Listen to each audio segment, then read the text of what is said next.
Masih.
Halo, selamat pagi teman-teman semuanya.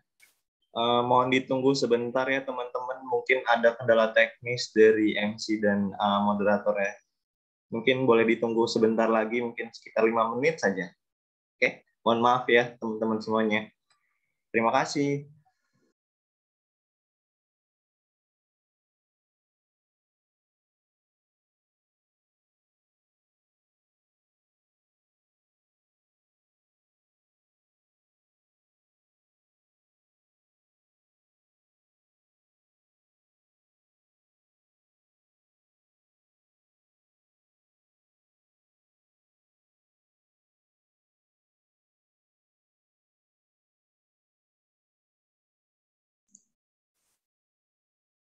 Halo Mbak Gabriel, apakah sudah bisa Mbak?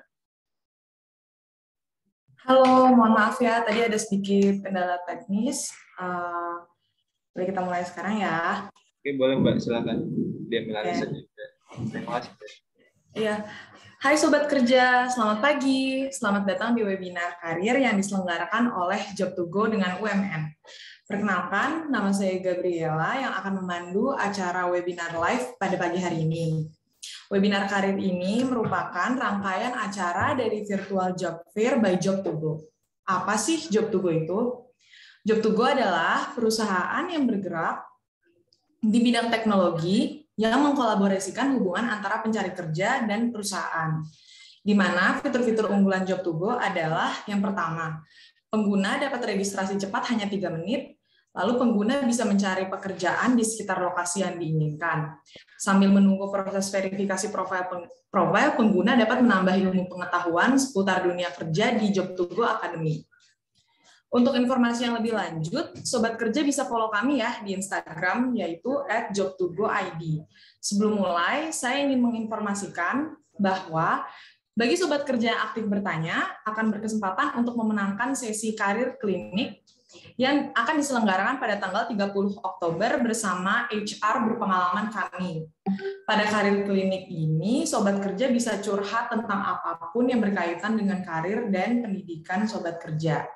Dan juga saya ingin menginformasikan bagi mahasiswa UMN, silahkan hadir sampai akhir acara untuk mengisi link evaluasi untuk poin SKKM yang ada di kolom chat. Link ini hanya akan dibuka selama 1 jam. 1 jam setelah selesai acara. Oke, jadi hari ini kita akan membahas tentang Career Ready 101, Self-Development and Career Preparation yang akan dibawakan oleh Kak Diptraya P. Ratulangi. Beliau ini sudah berpengalaman ya di bidangnya, maka dari itu kita boleh nih mendengarkan dengan seksama penyampaian materi-materi dari beliau yang tentunya pasti berguna banget nih buat pengembangan diri kita semua. Dan aku juga mau mengingatkan kembali ya bahwa akan ada sesi tanya jawab setelah penyampaian materi. Jadi bagi sobat kerja yang punya pertanyaan bisa drop dulu di kolom chat ya. Oke, tanpa menunggu lebih lama lagi, silakan Kak Diptraya masuk. Halo, selamat pagi semuanya. Apa kabar? Baik, Kak.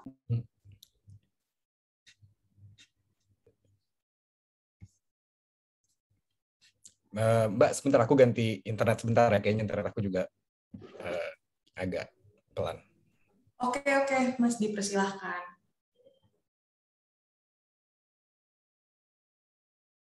Udah, apakah udah mendingan nggak, Mbak?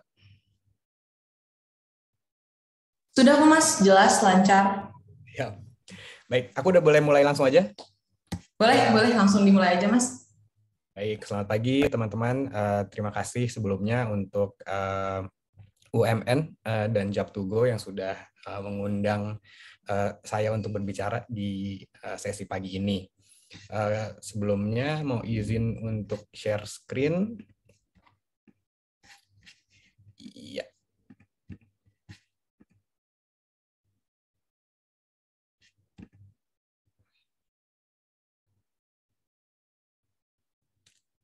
Internetnya lagi bermasalah. Oke, udah kelihatan teman-teman? Sudah Mas, sudah kelihatan. Baik, di pagi hari ini mungkin sesinya akan kurang lebih 1 jam. Nah, pengen berbagi pengalaman dan berbagi informasi ke teman-teman semua yang hadir di acara pagi ini mengenai tentang Career Ready 101. Karena teman-teman yang hadir di sesi ini pasti kan either sebentar lagi mau lulus atau sudah lulus atau sekarang lagi cari kerja. Nah, pengen bisa sharing ke teman-teman apa sih yang terjadi sekarang di dunia mencari pekerjaan gitu. Jadi mungkin saya akan mengawali sesinya itu dari menjelaskan dulu landscape recruitment itu saat ini seperti apa sih. Lalu key takeaways-nya apa dari situasi pandemi sekarang terkait cari kerja, sama mungkin akan sedikit banyak ngomongin juga preparation, apa yang mesti teman-teman lakukan supaya jadi lebih siap lagi dalam mencari karir ke depannya. Tentunya apa yang dipresentasiin hari ini mungkin nggak semuanya menjawab pertanyaan teman-teman. Jadi kalau misalnya ada pertanyaan atau ada komentar atau mau tanya lebih dalam lagi, silahkan nanti di sesi tanya jawab tulis saja pertanyaan di chat, sebisa mungkin akan dijawab. Oke, jadi judul hari ini adalah Career Ready 101. Nah, sebelum itu, ini mau ditutup. Oke. Sebelum itu saya mau memperkenalkan diri dulu. Jadi nama saya Diptraya Ratulangi. Sebenarnya udah kerja kalau dihitung-hitung dengan internship itu udah hampir 14 tahun lah ya, 14-15 tahun. Dari dulu sampai sekarang itu selalu bergerak di people development gitu. Jadi memang karena saya dulu lulus di psikologi, jadi keluar-keluar ada ngurusin adalah people SDM gitu, HR. Cuman dengan berjalannya waktu tiba-tiba terekspos sama teknologi, jadi jatuh cinta sama teknologi yang balik lagi ngurusin people gitu. Makanya di beberapa pengalaman sebelumnya, bahkan di yang sekarang itu saya benar-benar fokusnya adalah gimana cara membantu dalam hal ini anak-anak muda calon pemimpin Indonesia gitu untuk menemukan masa depan yang sesuai dengan keunikan masing-masing gitu. Karena tiap orang pasti punya preferensi beda-beda, tiap orang punya aspirasi yang berbeda, tiap orang inspired to be someone-nya pasti berbeda gitu. Nah, gimana caranya kita bisa membantu teman-teman untuk mencapai ke sana gitu. Itulah mimpi saya gitu ceritanya. Nah, sedikit tentang Growth Center. Jadi kami merupakan bagian dari Kompas Gramedia. Specifically kami merupakan bagian dari corporate HR-nya Kompas Gramedia. Dengan pengalaman kami memanage puluhan ribu orang dalam Kompas Gramedia, kami sekarang memiliki kepercayaan diri bahwa kami memiliki kapabilitas dalam membantu organisasi, dalam hal ini juga teman-teman sekalian, untuk menemukan versi terbaik untuk dirinya gitu. Nah, mungkin moving forward teman-teman akan lebih sering dengar lagi nanti Growth Center karena kami memang di tahun 2022 akan mulai kami di 2022 akan mulai benar-benar membantu anak muda dan membantu korporasi gitu. Jadi akan sering ketemulah nanti.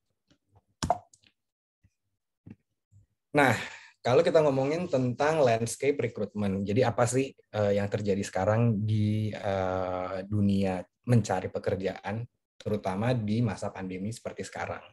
Jadi kita melihat bahwa ada beberapa industri yang either collapse atau dia justru naik daun nih pada saat pandemi ini. Jadi kalau dilihat ada yang naik daun itu adalah e-commerce, logistik, pharmaceutical, FMCG, streaming, telco, dan online learning. It's very very straightforward dan maksudnya udah bisa jelas dengan sangat jelas kita lihat karena adanya pandemi kita semuanya work from home, bahkan social distancing, banyak limitasi juga mobilitas banyak dilimitasi. Jadi sangat masuk akal e-commerce justru soaring high gitu ya, justru mereka lagi rising gitu industrinya. Karena semua orang jadinya kayak saya tuh suka beli di e-commerce lokal gitu kan, lagi bengong-bengong, kayaknya perlu beli cukuran rambut deh, kayaknya perlu beli apa deh gitu, pasti kan langsung lihat-lihat dan tentunya jadi beli gitu. Nah, dengan rising-nya industri e-commerce, tentunya logistics otomatis akan ikut, karena kalau kita beli-beli barang, pasti perlu orang yang nganterin gitu. Jadi industri logistics juga sangat menjanjikan sekarang. Jadi kalau teman-teman mau cari pekerjaan di industri-industri yang rising ini, karena mereka lagi butuh orang. Mereka lagi butuh manpower untuk ngebut gitu, karena mereka lagi rising. Pharmaceutical tentunya karena sekarang pandemi ya, jadi banyak obat-obatan, vitamin-vitamin, suplemen-suplemen yang akhirnya banyak dikonsumsi sama masyarakat. Jadi otomatis akan rising juga. Lalu FMCG, even before pandemi, FMCG juga udah selalu rising. Streaming services dan online learning yang mungkin 18 bulan terakhir lah kita benar-benar alamin gitu ya, meeting, sekolah, semuanya menggunakan virtual. Streaming services tuh tentunya kalau di rumah nonton Netflix, nonton video, nonton Mola TV karena saya suka bola gitu. Nah, itu juga lagi rising. Ada industri-industri yang irrespective of situasinya seperti apa, mereka akan stabil aja gitu. Ini juga menandakan kalau memang teman-teman mau cari pekerjaan di industri yang stabil, silahkan masuk ke banking, insurance, agribusiness, and education karena mereka selalu dibutuhkan. Either mau keadaannya kayak apa, bank pasti tetap perlu, asuransi orang pasti tetap perlu, agribisnis kita tepatnya di negara yang agraris gitu ya, jadi agribisnis itu sesuatu yang sangat Indonesia banget dan ada di benar-benar seluas-luas itu Indonesia ya. Dan education tentunya orang pasti nggak akan berhenti untuk belajar gitu, makanya education pasti akan selalu ada. Tapi juga kita bisa lihat di beberapa belas bulan terakhir ya, ada industri-industri yang mungkin sempat slowing down, cuman semoga dalam waktu dekat udah bisa kembali naik lagi, yaitu aviation atau perusahaan pesawat. Jadi karena tidak ada yang boleh keluar rumah, tentunya jadi traveling juga sangat dilimitasi gitu. Jadi aviation tentunya kena hit yang lumayan besar. Begitu juga dengan nggak ada orang yang naik pesawat, tentunya nggak ada orang yang melakukan tourism gitu. Jadi banyak lokasi-lokasi yang biasanya rame sekarang jadi nggak rame karena kita lagi tidak boleh beramai-ramai di dalam satu tempat gitu ya. Hospitality, restoran, tentunya hotel dan restoran ya, itu juga sempat slowing down. retail dan properti ya. Zaman sekarang orang kayaknya lagi nggak beli rumah gitu. Even kalau mau jual rumah, dengar-dengar dari teman juga lagi susah karena memang fasenya lagi nggak fase yang bisa melakukan banyak dengan adanya pandemi ini. Gitu. Jadi dari rising and falling industries ini teman-teman jadi bisa punya gambaran industri-industri mana yang sebenarnya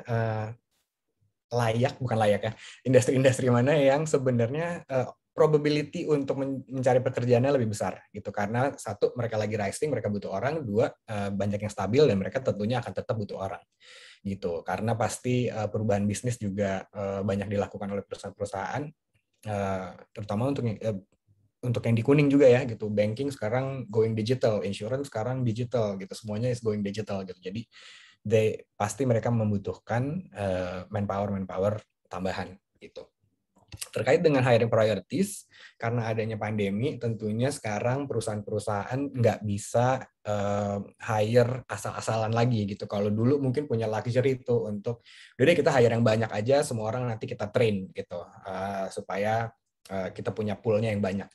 Cuman dengan adanya pandemi, sangat berdampak sekali ke bisnis ya. Jadi nggak sedikit juga perusahaan yang tutup atau perusahaan yang benar-benar sekarang tuh berdarah-darah gitu untuk survive.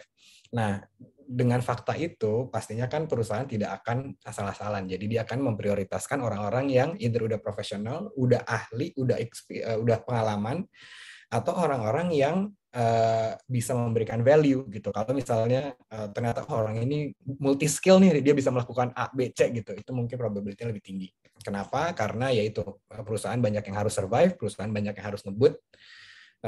They need specific people to do specific jobs gitu.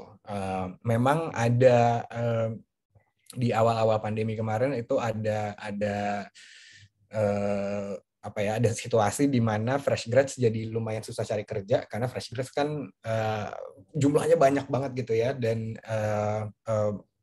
itu tadi ya belum bisa di-expect untuk bisa ngebut secepat orang yang sudah experience gitu. Tapi di beberapa bulan terakhir, at least beberapa semester terakhir ya, itu perusahaan-perusahaan udah mulai bangkit tuh. Dan sekarang kalau teman-teman lihat banyak internships di mana-mana, itu merupakan, menurut saya internships itu merupakan sesuatu yang opportunity harus diambil gitu, karena bukan cuma jadi punya pekerjaan, tapi sambil bekerja belajar ilmu baru gitu. Itu yang menurut saya dari internships harus diambil. Jadi bukan berarti fresh grads nggak akan dapat kerja, tapi nanti as we go along di dalam deck-nya saya akan jelasin jadi mesti gimana. Cuman intinya sih jangan patah semangat gitu. Mungkin di awal-awal pandemi mereka cut back on fresh grads, tapi balik lagi ya, beberapa bulan terakhir kayaknya things are getting better gitu, walaupun belum sepenuhnya oke, tapi progressing. Nah, balik lagi, company-company yang ada di sini, they need people gitu. Jadi jangan putus semangat, pasti ada kok gitu. Pasti masih banyak kok perusahaan-perusahaan yang membutuhkan manpower. Nah, in terms of proses rekrutmennya, kalau teman-teman lihat sekarang juga mulai banyak yang mendigitize bisnis proses rekrutmennya. Jadi mulai banyak yang going digital, mulai banyak yang sekarang kalau interview udah nggak lagi on-site tapi online gitu. Seperti yang teman-teman hadirin di acara hari ini, Virtual Job Fairs, ini merupakan salah satu cara korporasi-korporasi untuk tetap bisa ngobrol sama anak-anak muda. Karena kan biasanya bisa datang nih ke Balai Kartini atau bisa datang ke convention center yang di Senayan gitu untuk masuk ke dalam virtual, untuk masuk ke job fair, di mana bisa ngobrol ya sama korporasi-korporasi. Dengan adanya pandemi nggak ada, cuman ya kalau teman-teman sadarin, ini merupakan salah satu penyesuaian dari bisnis proses rekrutmen gitu. Virtual job fair is now I think the new norm gitu, bahwa sebenarnya juga membuka mata bahwa ya semuanya sebenarnya kalau dijalankan virtual dan dipikirin dengan cakep sebenarnya masih tetap bisa kejadian any business process, dalam hal ini rekrutmen gitu. Nah, yang keempat, dengan adanya pandemi ini adanya increase in tech and creative positions. Jadi ya tentunya ya karena going digital pasti semua orang-orang yang punya skill terkait teknologi itu pasti diminati karena semuanya is going digital. Sama kalau teman-teman lihat moving forward, content is king gitu. Di mana-mana sekarang mau marketing, mau jualan, mau introduksi produk, semuanya sudah menggunakan digital media. Semuanya sudah menggunakan video gitu, paling kurang. Maka jadi creative possessions itu juga sesuatu yang akan banyak dibutuhkan. Fotografer, content creator, copywriter gitu, itu sesuatu yang akan dibutuhkan karena itu tadi ya, kita semuanya is going digital gitu. Nah, selain itu apalagi sih yang bisa kita pelajarin dari pandemi kemarin? Dari pandemi kemarin ini kalau kita lihat dari sudut pandangnya korporasi ya, teman-teman. Di industri di dunia workforce sekarang perusahaan-perusahaan itu lagi mengalami 5 hal. Mereka lagi fast, mereka lagi chaotic dengan keadaannya, mereka lagi adjustment untuk going digital, mereka harus ngelihat ke depan, benar-benar nggak bisa karena ini semuanya anomali gitu, nggak ada yang menyangka bahwa ada pandemi di tengah-tengah periode kemarin itu yang kita belum pernah alami sebelumnya. Jadi kalau misalnya kita biasa ngelihat data terus kita make decisions, ini tuh agak anomali karena kita nggak pernah tuh ada data sebelum pandemi kan. Gitu. Jadi every company, every business owner, every UMKM gitu semuanya harus berpikirnya ke depan. Sama yang pasti adalah ambiguous, tidak menentu. Tentunya ya itu dulu kita nggak nyangka bahwa pandemi akan selama ini, ternyata sampai sekarang masih, dan kayaknya walaupun progressing tapi belum 100% selesai gitu kan. Nah, jadi masih nggak jelas nih, masih ambiguous gitu. Nah, dengan fakta 5 situasi yang sedang dialami ini, aku mau share sedikit aja. Jadi apa sih yang mesti disiapin? Ya. Oke, jadi company tadi ya, mereka lagi fast, mereka semuanya lagi survival mode. Kalau mereka lagi survival mode, intinya apa? Intinya mereka harus bertahan hidup. Banyak yang melakukan efisiensi, banyak yang melakukan perubahan strategi bisnis, banyak yang tadinya jualan A, akhirnya jualan B gitu. Karena by the end of the day, mereka harus cari cara gimana untuk bisa tetap survive gitu. Makanya mereka melakukan itu ya, ada yang gajinya dipotong, ada yang tadi efisiensi, karena they need to protect their stability. Mereka nggak mau juga perusahaannya jadi tutup karena pandemi yang kita belum tahu selesainya sampai kapan. Dengan mereka melakukan ini, impact-nya apa? Impact yang tadi ya, recruiters itu seeking talents yang bisa diajak ngebut, either itu decision making-nya cepat, either itu creativity-nya tinggi, either itu agility-nya tinggi, karena kalau agility tinggi berarti diajarin apa aja cepat nangkepnya gitu.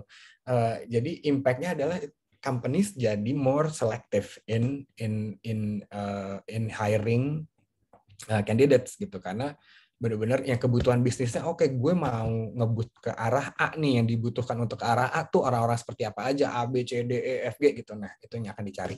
Jadi kita nggak, untuk company-company yang mungkin udah well established gitu ya, mereka punya luxury itu untuk hire banyak orang dan mereka train dan mereka groom. Tapi untuk company-company yang napas aja susah gitu, they will be very selective dalam memilih candidates. Jadinya gimana nih kalau misalnya company-company lagi gitu? Cari perusahaan-perusahaan yang memang kalian yakin kalian bisa berkontribusi. Kalau emang kalian jago di jualan, ya udah cari perusahaan yang memang lagi mau promoting produk-produknya gitu, karena di situ Anda bisa kasih value lebih besar. Kalau misalnya Anda suka melakukan research misalnya, masuk ke company yang memang lagi membutuhkan data gitu, lagi mau survei, lagi mau transformasi. Jadi udah pasti mereka lagi membutuhkan orang dengan skill analisa gitu misalnya. Jadi cari tahu dulu gitu, cari tahu research on companies yang kira-kira Anda memiliki value lebih besar gitu. Lalu juga look ways to stand out. Jadi tentunya tiap job akan memiliki requirements yang berbeda-beda, dan requirements ini kayak udah terstandarisasi ya, itu bahwa itu udah yang harus dipenuhi. Cuman kalau misalnya ada pengalaman-pengalaman, ada portofolio, ada achievement gitu, itu dimasukin aja ke dalam CV-nya gitu. Karena mungkin dengan berjalannya waktu tuh ada perubahan-perubahan yang belum sempat di-update nih di job desk-nya gitu. Tiba-tiba kita mau interview di hari itu juga baru ada perubahan strategi gitu. Kalau misalnya di CV teman-teman kelihatan achievement-nya apa, pernah ngapain aja, experience-nya melakukan apa, tentunya itu bisa menjadi nilai tambah gitu untuk recruiters dalam mengconsider teman-teman tuh bisa masuk di mana gitu. Ini untuk di bagian fast.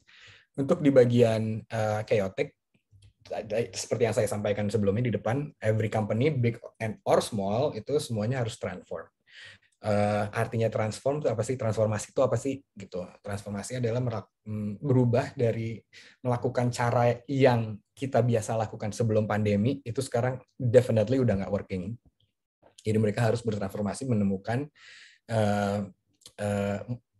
metode atau bisnis model baru gitu supaya menyesuaikan dengan keadaan sekarang. Nah, kayak tadi kalau teman-teman pernah dengar atau lihat ada satu perusahaan fast food yang tadinya jualan ayam misalnya ya, tiba-tiba sekarang jadi jualan roti gitu misalnya. Itu kan perubahan gitu. Nah, karena mereka nggak ngerasa bahwa oh di zaman sekarang roti juga laku kali ya gitu. Saya nggak tahu the story behind pivotnya, tapi pasti ada tuh dasarnya.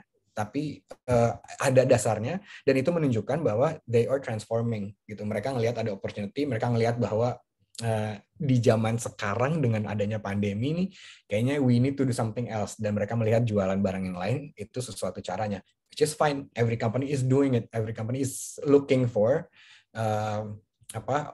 other opportunities supaya mereka bisa generate revenue. Bukan karena mata duitan, tapi they need to live gitu ya, they need to survive gitu. Makanya pasti banyak perusahaan yang berubah bisnis model, banyak perusahaan yang pivot, benar-benar tadinya mau jadi platform jadi content provider gitu misalnya. Itu semuanya sangat normal kita lihat terutama di masa sekarang.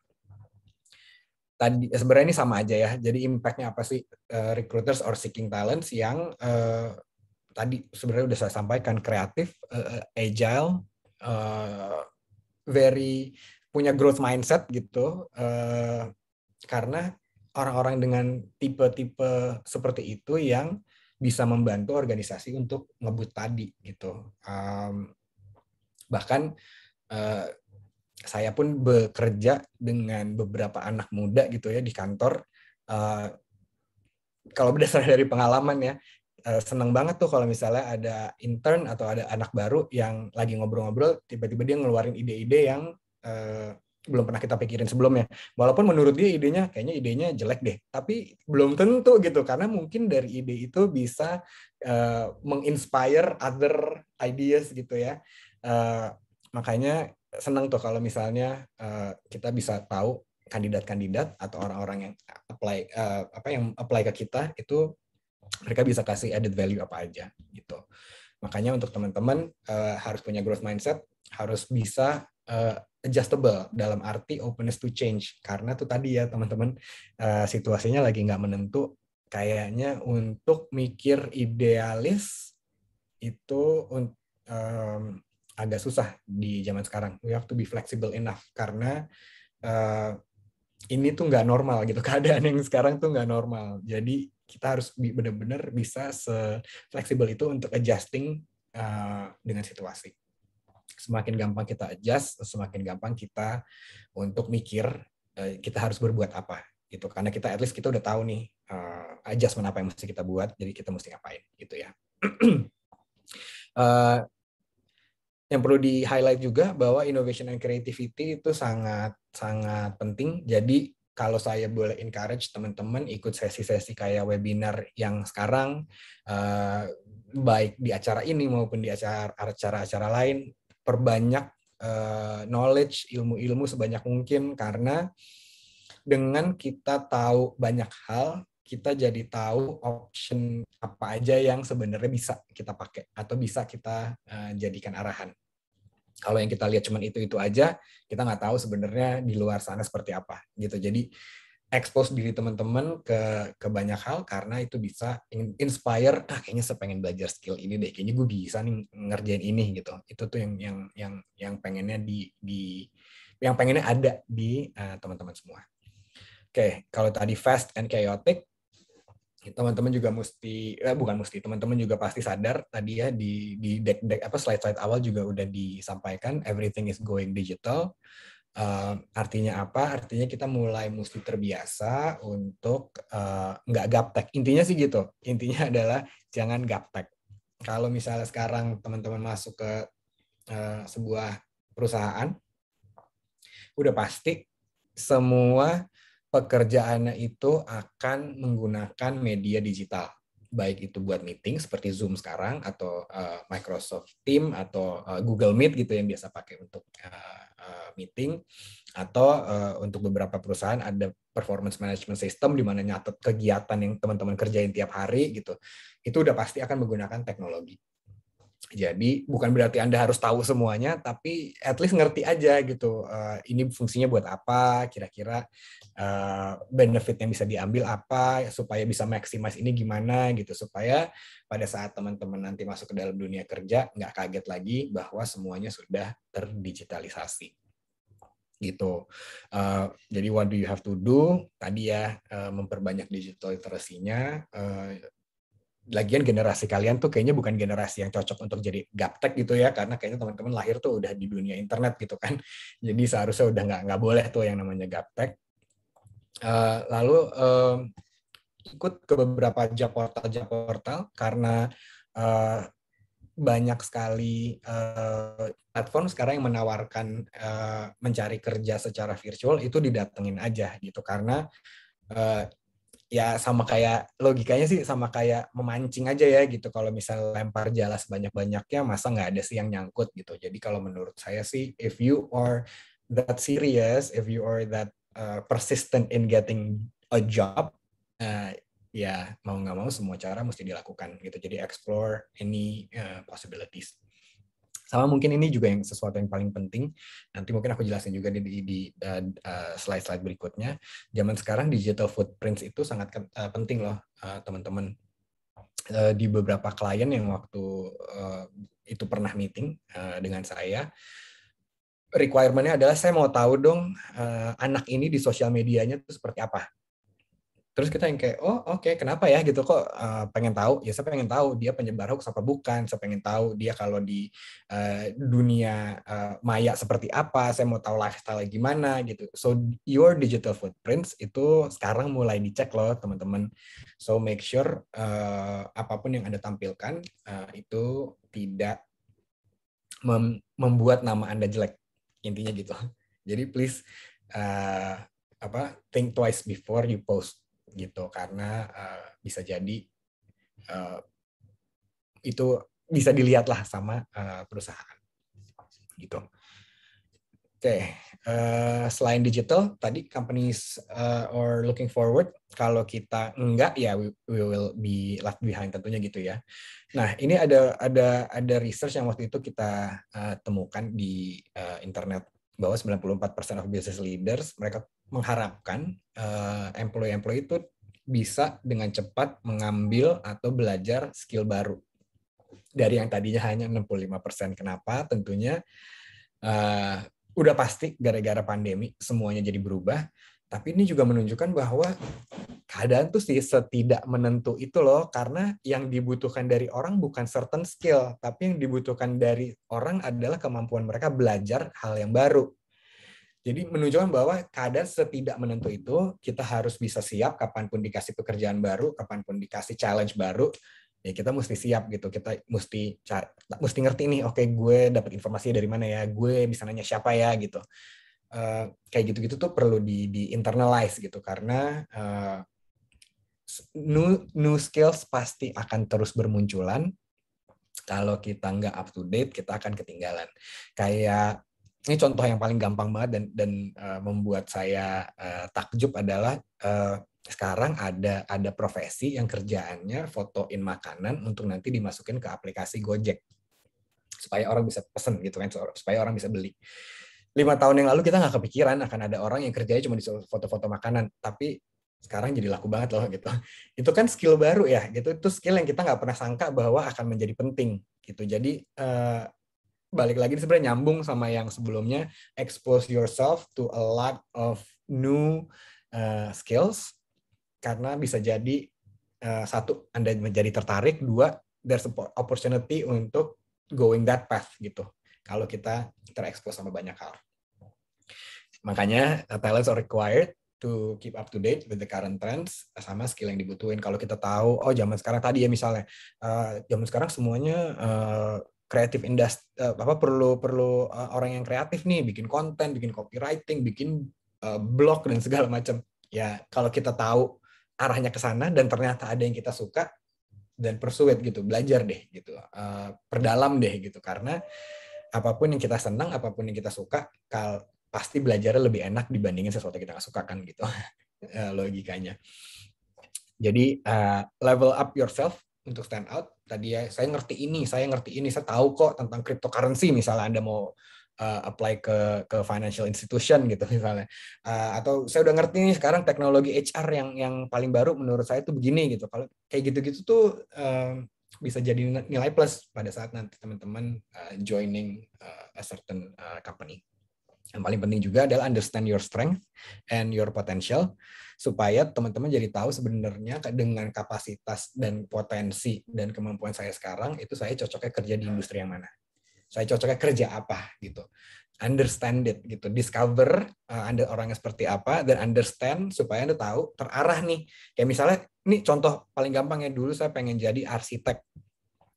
Ngotot banget jadi arsitek. Terus setiap bertanya pengen jadi arsitek, tapi matematika nggak suka. Ya kan jadi agak susah ya. Oh, matematika nggak suka, gambar nggak bisa. Kan jadi agak susah gitu. Akhirnya sampai suatu hari, ya udah emang nggak bakat di sana, let's do something else gitu. Tapi itu kan butuh beberapa waktu tuh untuk saya menyadari, iya deng, ternyata kayaknya nggak gue banget gitu. Nah, kalau teman-teman udah bisa tahu itu dari depan, tentunya nggak ada loss opportunity yang kejadian, nggak ada waktu yang terbuang, karena teman-teman udah firm, you know what you want to do, you know where you want to go to. Tentunya itu kalau itu semuanya diketahui lebih awal, seharusnya bisa membantu teman-teman dalam lebih cepat menentukan jalur hidup mau kemana gitu. Nah, yang terakhir, korporasi zaman sekarang itu ambiguous, jadi working arrangement will be made more flexible. Yang dulunya harus karyawan tetap, sekarang mulai dibuka untuk kontrak. Ada yang dulu kerjanya WFO 100%, sekarang hybrid. Ada yang kerjanya harus 100% work from office. Ada yang kerjanya harus 100% work from home gitu. Banyak banget nih sekarang working arrangement, dan tiap company punya arrangement yang beda-beda tergantung dengan bisnis strategi yang mereka mau jalankan. Tapi intinya adalah kita harus flexible enough. Kalau misalnya ya kita belum bisa hire tetap nih, tapi bisa freelance atau bisa intern dulu, ya ambil aja kalau emang ternyata itu bisa membantu teman-teman. Ambil aja kalau emang itu sesuai dengan yang teman-teman mau. Ambil aja kalau ternyata setelah ngelihat definisinya, setelah ngelihat job desk-nya, kayaknya saya bisa nih kerjain. Ambil aja. Tapi dia harus 100% WFH. Ya udah, adjust gitu, belajar, karena teman-teman juga mesti sadar ya, industri seperti yang tadi saya sampaikan di depan, industri sekarang lagi selektif, tapi mahasiswa itu tiap tahun nggak ada yang nggak lulus kan, pasti tetap ada tuh lulusan, pasti ribuan puluhan ribu setiap tahunnya akan masuk ke dunia kerja gitu. Jadi be fleksibel aja gitu, jangan pilih-pilih. Kalau emang ternyata udah pas, bisa dapat benefit belajar, bisa dapat experience, ambil gitu. Jadi start looking more broadly, jangan cuma carinya yang itu aja, explore other business model, bukan business model ya, working model gitu. Kalau ternyata ya 50-50, if it works then do it, kalau enggak ya cari lagi yang lain, tapi intinya jangan terpaku sama idealisme, terutama sekarang, be flexible gitu. Oke. Nah, setelah kita tahu, jadi landscape nyari kerja tuh sekarang kayak gitu ya. Jadi kita mesti apa nih sebagai pencari kerja atau sebagai orang yang sebentar lagi akan masuk ke dunia kerja. Jadi kita mesti ngapain? Ini beberapa takeaways aja dari slide-slide yang tadi sudah disampaikan. Saya tuh suka bilangnya generasi pencari kerja zaman sekarang itu adalah the new wave gitu, karena apa ya, emang udah beda nih generasinya. Ini adalah generasi yang thriving atau survive pandemi, which is at least in my lifetime belum pernah tuh saya ngalaminnya gitu. Jadi saya suka bilang these are the new wave, these are the new generations of people yang looking for jobs gitu, karena mereka cari itu tadi ya, mereka beradaptasi dan survive dan berusaha cari kerja di periode pandemi, which is very new. Nah, yang mau saya share adalah untuk milenial dan teman-teman yang sekarang mungkin generation Z, ternyata salary sama more traditional employee benefits itu udah bukan sesuatu yang utama lagi gitu. Dan ini ada research-nya dan ini dilakukan globally. Zaman sekarang itu job satisfaction, fulfillment, sense of belonging, saya ngerasa bermanfaat di organisasi ini, saya ngerasa dihargai, saya ngerasa relate banget, kayaknya organisasi ini tuh gue banget gitu. Itu tuh sebenarnya lebih penting dibandingkan salary. Kalau misalnya salary tinggi, yes, oke, bulanan aman nih gitu, bisa pesan Gojek tiap hari, bisa beli Starbucks tiap hari gitu ya. Tapi by the end of the day, kalau if you're not happy doing it, kalau nggak satisfied, eventually nggak akan produktif, nggak akan performance-nya nggak akan bagus gitu, karena banyak kok faktor lain yang mesti dilihat, bukan cuma salary. Sama it is becoming highly important buat yang talents untuk tahu mereka tuh dapat benefit apa aja sih di dalam organisasi.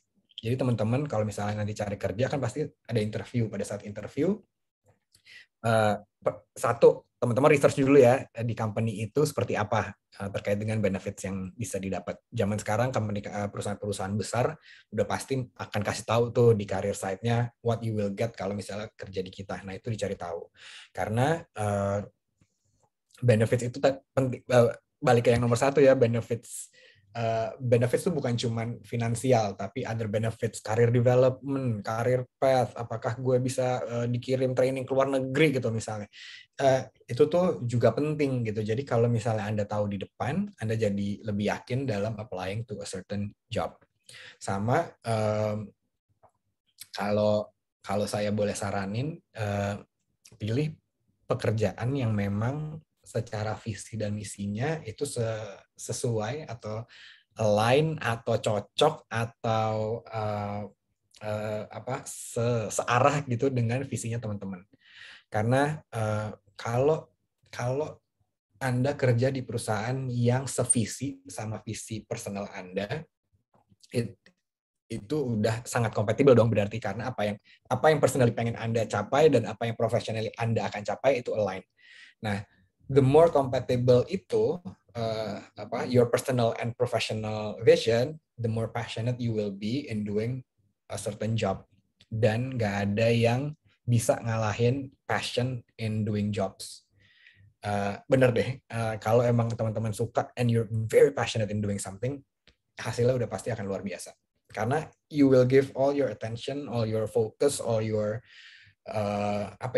all your passion gitu untuk bikin ini kejadian gitu. So the more passionate, tentunya outputnya akan lebih bagus. Sama I know this is ideal ya teman-teman. Maksudnya ngelihatnya despite desperate to simply get a job, maksudnya yes, tentunya sekarang yang penting adalah cari kerja dulu. Idealnya adalah kalau bisa cari kerja yang balik lagi, satu, sevisi sama teman-teman, dua, yang memberikan self-actualization opportunity buat teman-teman. Misalnya kita tahu, oh di perusahaan ini karir path-nya seperti ini. By 3 tahun, by 5 tahun, saya ada opportunity untuk jadi A atau jadi B.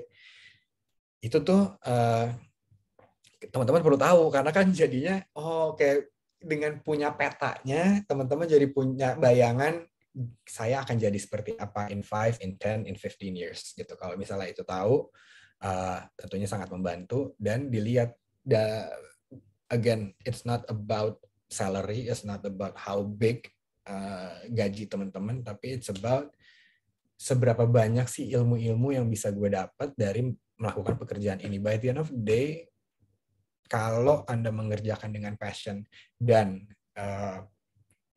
penuh hati ya gitu, it's more rewarding kok gitu. Gaji udah nggak berasa karena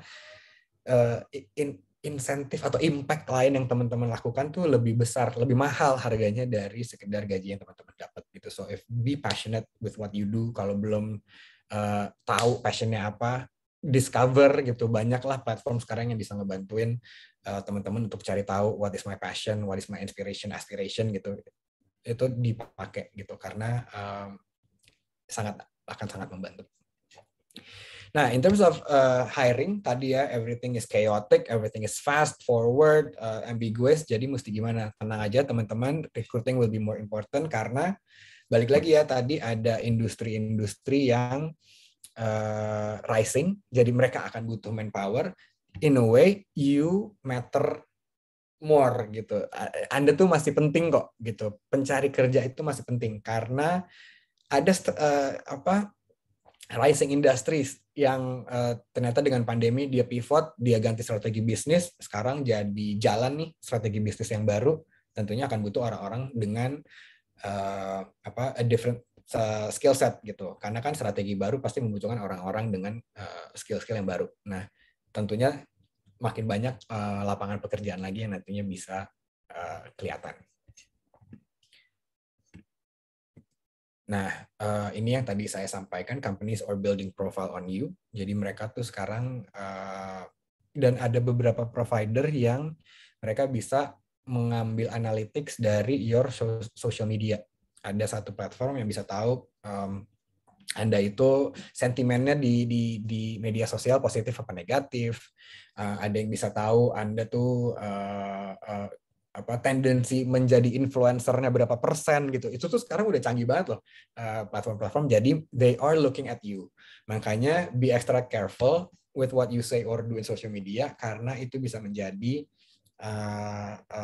additional consideration pada saat HR atau recruiter itu ngelihat CV Anda atau ngelihat atau mau hire Anda gitu, karena bagus banget nih CV-nya, IPK-nya 4 dan segala macam lah ya, tapi ternyata di sosial media dia suka nyebarin hoax gitu. I don't think they'll get the job gitu karena ya siapa sih yang mau hire orang dengan tendensi untuk nyebarin berita negatif gitu. Nah, jadi again, be very careful with what you say or do. Saya selalu bilangnya mulutmu harimaumu gitu, jadi apa yang lo omongin hati-hati gitu karena digital footprint sekarang ada. Kalau saya itu suka, ini contoh ya, saya itu suka banget sama sepak bola kan. Suka ada tuh tweet-tweet pemain bola zaman tahun 2011, tahun 2010 gitu. Sekarang muncul lagi. Dan itu lucu gitu karena dulu misalnya ada satu pemain yang jelek-jelekin tim A, ternyata sekarang dia mainnya buat tim A gitu. Padahal 10 tahun yang lalu dia jelek-jelekin. Nah, itu kan jadi lawakan gitu jadinya. Lo dulu bilangnya apa, sekarang apa. Nah, please be careful karena mungkin teman-teman nggak ngerasain impact-nya sekarang, tapi somewhere down the line bisa jadi ntar ada orang, lo dulu 5 tahun yang lalu dulu ngomongnya gini ya gitu. Masih bisa kejadian gitu. So be careful, hati-hati, and think twice before you post gitu. Ini sebenarnya sama aja. Ini juga summary sebenarnya dari yang tadi. It's on how we should be digital. It's how we understand how to be present online. Ya, ini sebenarnya itu sih di dunia maya, keep up to date sama digital footprint is important. Gitu. Dan zaman sekarang employer branding personal branding is also important. Karena itu jadi menentukan dia tuh sebenarnya bisa apa ya. Personal branding itu sangat penting loh sekarang. Jadi please be aware bahwa your brand itu juga terreflect dari how you behave di dunia maya, di dunia online. Oke. Kalau teman-teman lihat sekarang assessment online juga mulai banyak ya. Kalau misalnya teman-teman apply kemana-mana, itu juga ke banyak perusahaan, tiap perusahaan pasti punya their own methods, their own tests, their own measurements gitu yang mereka pakai. Nah, itu sih dijalanin aja. Make sure bahwa teman-teman kan gini, saya tuh kalau misalnya lagi presentasi ke klien gitu ya, ngomongin tentang online test zaman sekarang, selalu pertanyaan adalah gimana kalau misalnya nanti dijokiin, karena online kita nggak bisa tahu nih apakah itu orangnya yang ngerjain bener atau enggak. Kalau buat saya doing assessment itu tuh nggak ada jawaban bener atau salah, nggak ada jawaban angka 90 sama angka 10 gitu. Jadi jangan dijokiin gitu, teman-teman kerjain sendiri aja. Karena it really reflects on how you are and how you will be adjusting to the new environment or to the new jobs or to anything gitu. Kalau misalnya Anda tidak menjalankannya dengan serius atau Anda nyuruh orang lain, nanti takutnya any recommendations yang akhirnya kita kasih atau perusahaan HR kasih itu jadi nggak sesuai karena ternyata data orang lain, karena ternyata hasil orang lain nih yang teman-teman pakai. Jadi jangan tergoda gitu untuk minta tolong orang lain. Do it by yourself karena ini menggambarkan diri Anda, dan again it's nggak ada salah dan benar. Justru kalau misalnya kita udah tahu dari depan dan kita tahu data seasli-aslinya seperti apa, ya kita jadi bisa punya decision making kan. Kita jadi bisa, oh ya ternyata gue nggak cocok di sini, ternyata gue cocok di sana, atau ternyata gue mesti cobain apa, ternyata gue nilai ini jelek tapi gue tetap mau nih, jadi gue mesti belajar apa gitu.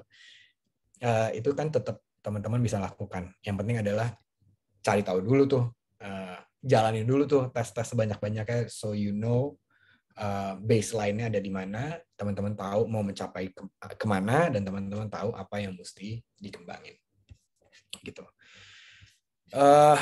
Again, dengan digitalisasi sekarang semua informasi is available within your phone atau within your laptop gitu ya. Jadi cari tahu sebanyak-banyak tentang current trends, tentang organisasi yang teman-teman pengen apply, tentang pekerjaan-pekerjaan yang kira-kira akan booming apa. Kayaknya dengan banyaknya informasi itu seharusnya teman-teman jadi gampang mencari inspirasi atau mencari arah where do you want to go gitu, karena semuanya tersedia. Sama kayak teman-teman tahu nggak sih di platform Amerika tuh ada yang namanya Glassdoor. Glassdoor itu tuh kalau teman-teman masukin nama perusahaan bisa dikasih tahu how people think of that company gitu. Itu tuh sangat penting karena kita jadi tahu, oh ternyata brandnya doang bagus, orang-orang kerja nggak happy gitu. Kalau teman-teman tahu kan, you have a knowledge sebelum Anda apply to certain jobs. Misalnya, oh kata orang-orang company-nya kerjanya begadang lembur mulu gitu misalnya. But if you're happy, if you think you can do the job, and by all means silahkan gitu. Tapi kan penting tuh untuk tahu seperti apa organisasi yang pengen Anda apply gitu, supaya nggak kaget, supaya pas masuk gue udah tahu kemarin gue udah dengar orang-orang ngomongnya gini, jadi udah prepare secara mental gitu pada saat nanti kerja di sana. Lalu ini yang menurut saya juga lumayan penting ya teman-teman. Kalau misalnya nanti di interview zaman sekarang itu adalah kita harus kasih sebuah skenario. Kenapa? Karena dari skenario itu menunjukkan apa yang kita lakukan, proses thinkingnya seperti apa, outputnya seperti apa.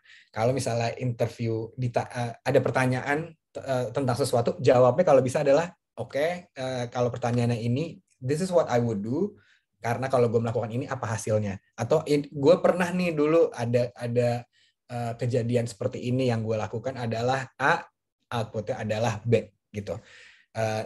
Skenario itu menjadi lebih penting sekarang karena HR atau recruiter jadi tahu, oh dia tuh mikirnya gitu ya, bener tuh mikirnya kayak gitu. Oh kok dia ternyata ternyata pilihan yang diambil kok malah ini ya, padahal banyak gitu. Nah itu bisa menggambarkan how you perform a certain competency, atau teman-teman jadi bisa kasih lihat dalam bayangan teman-teman, this is what I would do. apa ya, bukan jadi tahu, bukan jadi tahu teman-teman seperti apa, tapi dia jadi tahu, oh kalau dikasih a certain task atau certain situasi, kemungkinan besar ini yang akan dia lakukan. Nah itu sangat sangat penting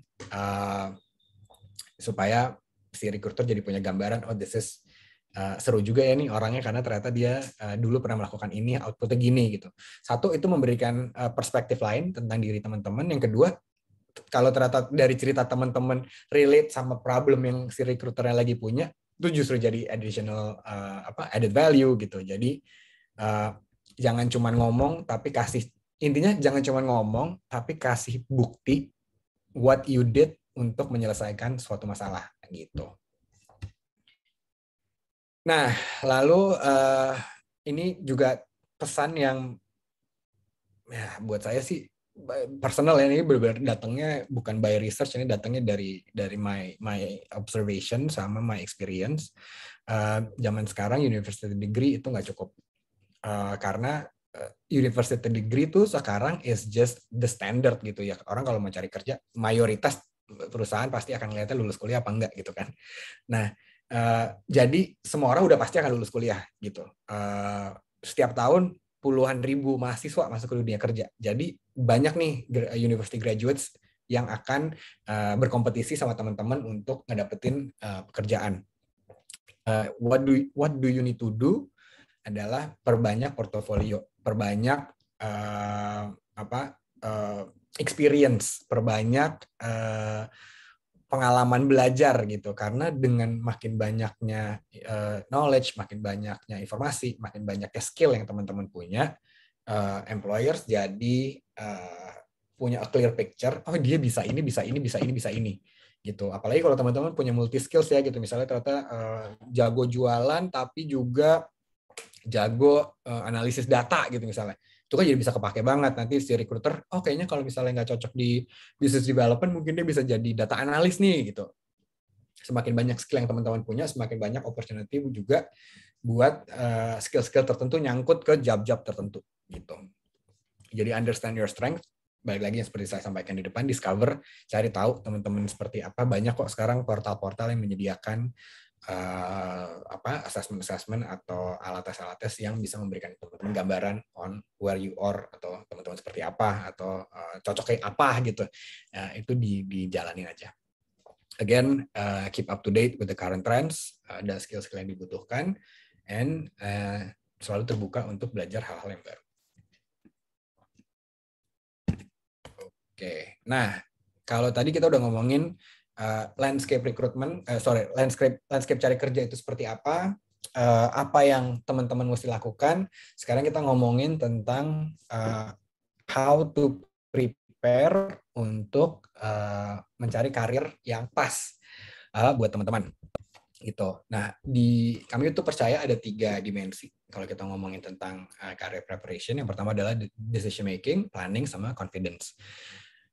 Very straightforward, teman-teman. Decision making adalah ya udah kita decide aja, kita tuh what do we want to do in life gitu. Kita mau apa sih? Kita mau kerja kantoran, atau kita mau buka restoran, atau kita mau freelance, atau kita mau apa gitu. Decide, tentuin karir path mana yang kita mau. Kalau kita udah tahu karir path mana yang kita mau, mulai di plan dong. Gimana nih, kayak tadi ya, misalnya contohnya saya gitu, mau jadi arsitek, somewhere down the line, udah kalau matematika jelek nggak bisa gambar, oke, then gue mesti ngapain? Oke, mesti pindah kemana nih? Kalau misalnya pindah ke sana, dan untuk nyampe sana, what do I need to learn? What do I need to do gitu? Mulai tentuin strategi-strateginya, mulai tentuin strategi itu bisa segampang, oke, kalau gue mau jadi data analis, berarti gue mesti belajar data analytics ya gitu. Kalau misalnya gue mau jadi seorang sales gitu, presentation skills ya yang mesti gue pelajarin gitu. Strategi-strategi itu juga bisa berarti oke, gue mesti belajar apa, baik kapan, gue mesti belajar apa, dan segala macam gitu ya. Kalau udah decide, kalau udah plan, yang paling penting adalah mindset bahwa kita pasti akan bisa mencapai apapun yang kita mau. Kita pasti bisa mencapai target-target yang udah kita set di depan, which is career confidence. Nanti aku akan jelasin di belakang. Nah, in terms of career decision making, Ini typically yang kejadian dan ini seharusnya yang teman-teman lakukan pada saat membuat sebuah decision. Identify dulu, oke, yang tadi ya, oke, mau kantoran, mau buka restoran, apa mau freelance aja deh jadi jurnalis gitu misalnya. Di-identify dulu decision-nya, gather information sebanyak-banyaknya. Oke, kalau gue mau jadi ini perlu apa? Kalau mau jadi ini perlu apa? Kalau mau jadi ini perlu apa? Lalu cari identify alternatives. Oke, kalau misalnya saya mau jadi jurnalis, selain jurnalis yang mirip-mirip tuh ada apa lagi ya gitu. Dengan teman-teman mikir, dengan teman-teman branching out to a lot of possibilities, jadi kebayang gitu. Jadi kebayang, oh mana yang paling kayaknya susah tapi enak tuh jalurnya A, kayaknya paling gampang tapi kayaknya bosen B gitu.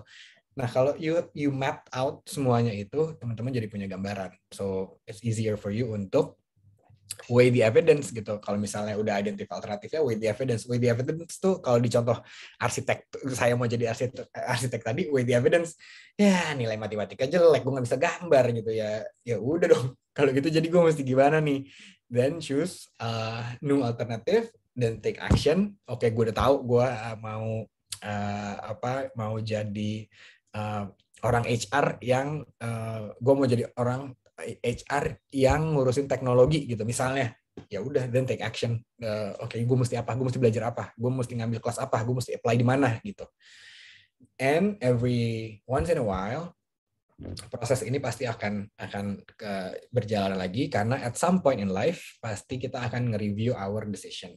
Misalnya kita udah idealnya ya mimpinya adalah jadi arsitek gitu. Misalnya udah jadi arsitek pasti at one point oke, what's next ya kalau gue udah nyampe nih di menjadi seorang arsitek, terus gue mau ngapain gitu. Bisa jadi banting setir, oke, dari arsitek gue graphic design aja deh, atau bisa jadi si arsitek tersebut gue biasanya bikin rumah, sekarang gue mau bikin gedung gitu. Reviewing your decision itu sangat penting karena it gives you a baseline lagi tuh. Oke, gue udah nyampe di sini, then what's next gitu. Reviewing your decision selalu bisa ngasih opportunity untuk mikir what's next. Oke, nah in terms of career decision making, ini nggak ada yang salah teman-teman, dan ini pasti secara otomatis tuh akan kejadian.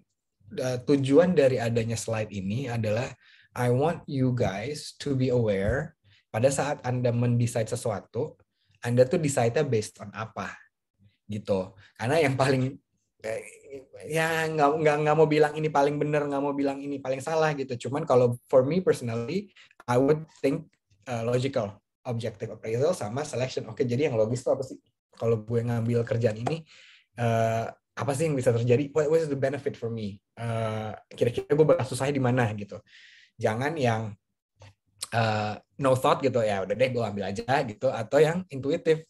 Kayaknya gue bisa nih, kayaknya gue ngerasa ini pekerjaan yang cocok deh buat gue.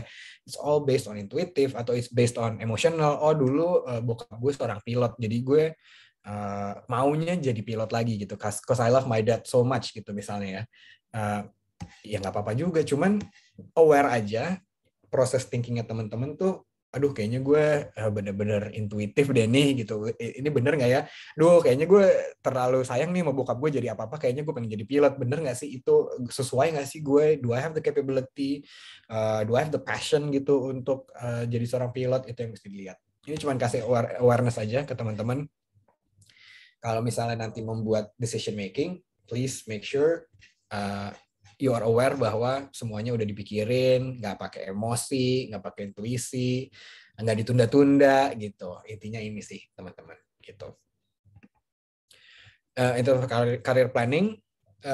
Sebenarnya ini juga udah di-mention di beberapa slide sebelumnya. It's all about understand your industry, cari tahu dulu, research, do your homework, cari tahu industri yang teman-teman pengen apply seperti apa, yang cocok buat teman-teman seperti apa, understand yourself, ternyata gue kuatnya di mana, ternyata gue nggak bisa.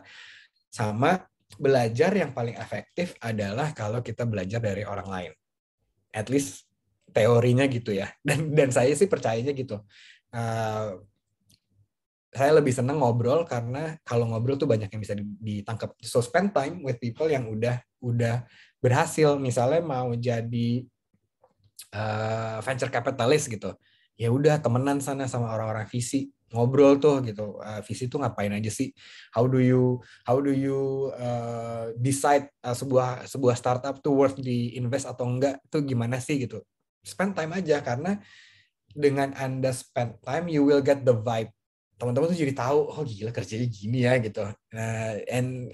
Again, it's a good information for you to have gitu, supaya tahu ternyata kerja di visi gini, gue nggak bisa nih, gue nggak secepat ini pace-nya, gue perlu yang lebih stabil atau apa gitu. If you spend if you spend time with people yang udah nyampe di titik itu, teman-teman jadi bisa punya gambaran yang lebih jelas. Sama in terms of bikin goal, misalnya career goal, tadi mau jadi arsitek atau saya mau jadi venture capitalist gitu, bikin ini aja strateginya, strategi untuk mencapai sananya tuh gimana. Dalam membuat strateginya, please be smart. Smart itu bukan berarti pinter dong gitu, tapi lebih ke goals yang Anda mesti buat itu harus smart. Dalam arti spesifik, measurable, achievable, relevant, sama time bound. Spesifik, ya udah gue mau bisa ngomong di depan orang banyak. Itu kan udah very spesifik. Gue mau mengembangkan kemampuan speaking public speaking gitu ya. Itu udah very specific. Terus measurable, oke, gimana ya gue taunya kalau gue udah bisa public speaking, berarti gue akan kalau gue udah bisa presentasi atau gue udah bisa ngomong di 5 event, menurut gue itu berarti gue udah berhasil tuh untuk belajar tentang public speaking. Kan ada measurable-nya. Achievable nggak? Mungkin nggak sih gue belajar public speaking gitu? Gue mesti belajar di mana, belajar sama siapa gitu, achievable nggak gitu. Sama relevant, ini tuh buat karir gue ada kepentingannya nggak sih gue belajar public speaking? Kalau emang pengen jadi sales, yes for sure, itu sangat membantu. Tapi kalau Anda kerjanya mau jadi data analis gitu, public speaking mungkin bukan sesuatu yang important at this stage gitu. Mungkin nanti iya, tapi sekarang kalau mau jadi data analis, analisis data kali ya, yang penting bukan public speaking gitu. So make sure that it's relevant, sama make sure ada time bound-nya. Oke, teman-teman semester 7, semester 8, atau teman-teman fresh grads, oke, 2 tahun lagi gue mau jadi apa, 2 tahun lagi gue mau pindah kemana, 2 tahun lagi gue mau ngapain gitu. Harus ada waktunya, karena kalau nggak ada time-nya, ya loss aja gitu, bisa ya udah deh 5 bulan lagi gitu, ntar bulan kelima ya udah deh nambah 5 bulan lagi nggak apa-apa gitu. Jadinya kayak gitu, mendingan di set time, oke, gue punya waktu 2 tahun nih untuk gue belajar public speaking, gue ngomong di acara-acara dan segala macam, gue butuh 2 tahun gitu. Nah itu kan at least ada time-nya, supaya teman-teman tahu di akhir tahun kedua, ternyata gue udah jalanin semuanya, whether gue suka atau enggak, it's a different case, tapi I did 2 tahun itu, dan ternyata gue suka, yaudah gue mau jadi public speaker, atau gue nggak suka, dan balik lagi ya, review your decision, terus cari lagi, dan gue mesti apa. Selama melakukan research dan selama membuat goal-goal, teman-teman juga at the same time build your credentials, personal branding, portfolio, digital footprint juga mesti diperhatiin. Jadi justru along the way tuh bisa naikin personal branding. Anda udah berhasil belajar public speaking, share dong somewhere gitu di sosial media gitu, bahwa udah selesai nih ikut ini, teman-teman kalau mau ngundang gue ngomong bisa atau apa gitu. It's personal branding. Dan again, saya nggak mau berlebihan, tapi ini penting banget karena zaman sekarang tuh udah dilihat your digital footprint aman-aman aja, jangan ada yang negatif, karena bisa menentukan, bukan mutlak menentukan, tapi bisa jadi konsiderasi pada saat mereka HR atau recruiter atau company itu ingin merekrut teman-teman gitu. Nah, kalau misalnya tadi udah decide dan udah planning, sekarang gimana caranya nih punya career confidence?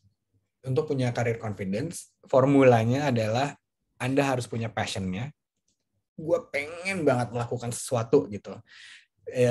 Yang kedua, udahlah gue pengen berbuat sesuatu, company yang gue pengen apply atau company tempat gue kerja sama visinya sama gue. Nah itu tuh udah purpose ya kan, purpose perusahaan sama your personal purpose sama your passion udah nyatu, indah banget gitu. Nah sekarang ditambah lagi dengan career plan, ternyata di perusahaan tersebut gue udah tahu nih by on average by 3 tahun gue bisa jadi supervisor, on average by 2 tahun gue bisa jadi manager. Kalau teman-teman udah punya pemetaan itu enak banget karena jadi tahu di tahun ini gue mesti belajar apa, di ini gue mesti belajar apa, kapan gue mesti belajar apa. Kalau udah punya petanya itu, dan akan sangat membantu dan mempermudah hidup teman-teman semua. Kalau tiga-tiganya udah punya, then you will have a career confidence, di mana ini merupakan gabungan dari passion, purpose, sama plan yang memang udah teman-teman siapkan. Slide terakhir dari saya, makanya ada gambar ini, cuman pengen kasih tahu ke teman-teman,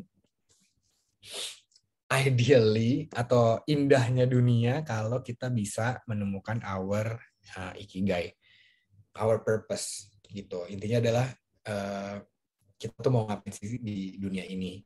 Nah nanti mungkin seharusnya kan deck ini nanti dikasih ya ke teman-teman, terus dibaca aja karena ini sangat on point dan sangat straightforward gitu. Kalau misalnya kita melakukan sesuatu, kita udah punya passion dan kita melakukan kita punya misi gitu.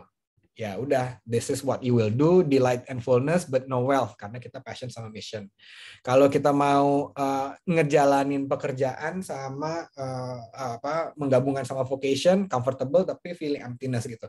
Nah, jadi teman-teman silakan gunakan gambar ini untuk tahu ya, untuk bisa nemuin pekerjaan yang memberikan teman-teman confidence, sense of purpose, and you're very passionate about. Pakai aja gambar ini, karena saya percaya if you do something that you are passionate enough, that you are good at, dan dibutuhkan oleh dunia, dan bagus banget kalau yang teman-teman lakukan itu dibayar, itu it's kayak udah that's an ideal life gitu menurut saya. So nggak gampang teman-teman nyarinya, mungkin banyak orang yang sampai sekarang juga belum menemukan their purpose, belum menemukan tempat yang pas gitu. Justru dengan teman-teman tahu ini sekarang di depan, sekarang at this early age, seharusnya teman-teman jadi bisa ngepetain what your future will be gitu. Mungkin sekian dari aku sih. Belum. Nah, ngomongin tentang karir, ngomongin tentang opportunity, please check our career site. Kita ada di LinkedIn, kita ada di Instagram, kita ada di dua channel itulah ya. Silakan dilihat-lihat aja karena kita lagi membuka lumayan banyak lowongan untuk our business strategy 2022, dan karena Kompas Gramedia itu bisnis unitnya banyak banget, jadi tentunya ada kemungkinan ada yang cocok nih sama teman-teman. So please do explore our career site, our information, di mana teman-teman bisa ngeliat-ngeliat, siapa tahu ada yang cocok sama yang teman-teman pengen, dan kebetulan teman-teman passionate gitu. Jadi silahkan dicek aja. Bisa di follow di Instagram growthcenter_id, kognisi KG, growthcenter, dan kompas.com. This is our social channel. Please follow karena pasti akan ada update-update terbaru nantinya. Dan kalau kita ngomongin kognisi, kita dalam waktu dekat akan launch our own education platform yang namanya Kognisi. Nah, kami juga ingin menginformasikan ke teman-teman dalam waktu dekat, mungkin di tahun 2022, dengan launchingnya our new education platform yang namanya Kognisi, kita akan bikin event Kognisi Youth Learning Festival. Informasinya pasti nanti akan kami sebarkan juga, either di sosial media atau melalui universitas-universitas, di mana isinya belajar, dan kami ingin bisa mengekspos teman-teman ke banyak hal. Nah, kalau bisa dilihat, ini adalah topik-topik yang nanti akan kami bawakan di Kognisi Youth Learning Festival. Tunggu tanggal mainnya, nanti informasi berikutnya akan kami sebarkan. Gitu. So far itu, teman-teman, mungkin kalau misalnya ada yang mau ditanyakan, silahkan. Saya masih on time ya, Mbak?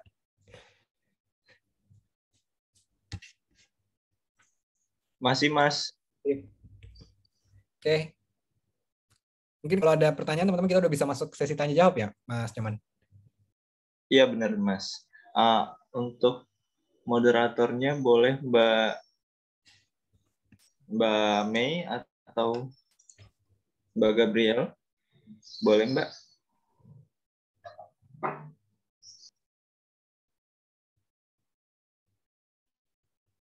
Bilangin Nyom. Oke. Halo. Oke. Insightful dan menarik banget ya penjelasan dari Mas Dipraya. Tadi ada beberapa poin sih yang aku highlight. Yang aku tangkap itu berarti emang sekarang tuh penting banget nih buat anak-anak milenial kayak kita buat jangan sampai ketinggalan zaman. Ya kan? Jadi kita tuh harus keep up terus karena emang makin kesini semuanya itu makin terdigitalisasi. Terus yang kedua, aku juga nge-highlight personal branding dan career plan itu emang penting banget buat kita. Jadi semoga setelah webinar ini kita semua paham ya akan pentingnya digitalisasi buat kita menguasai tentang teknologi-teknologi itu dan juga career plan kita ke depannya. Oke, langsung aja sekarang kita open sesi Q&A ya. Untuk sobat kerja yang ingin bertanya, boleh banget langsung raise hand dan bertanya ke Mas Dipraya nih. Ada juga mungkin beberapa pertanyaan yang bisa taruh di kolom chat ya. Nanti akan aku bantu bacakan untuk Mas Dipraya. Oke, untuk yang mau bertanya, boleh langsung raise hand aja.